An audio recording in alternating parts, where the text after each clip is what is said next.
Belinda Otieno ni muruto shukuru-ini wa Kamagambo High School.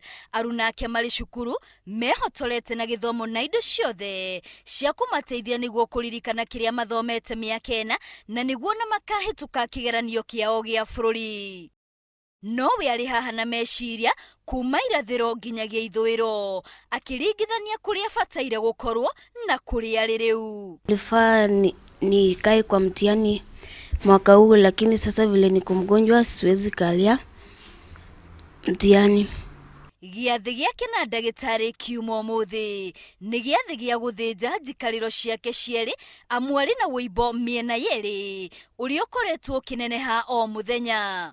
Both buttocks have been resected because the tumor had involved all the muscles which always covers the buttocks.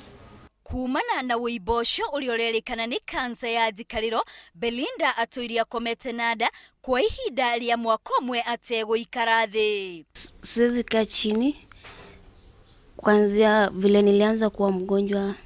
Analala na wenzake, wajua kwa boma tuko na wale walikuwa wanaenda nao shule wanamaliza sahi.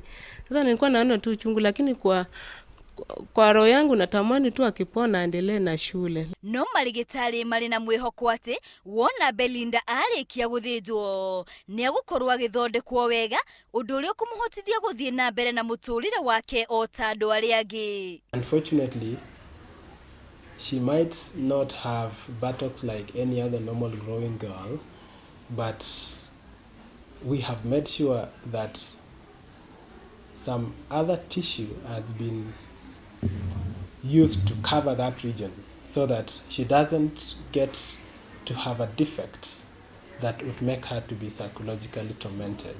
Mwihoko wa Belinda ni ati ni akwamukira uteithio na acokererie mathomo-ini make. Ngiribotera Inooro TV ritwa riakwa ni Wambui wa Wanjiku.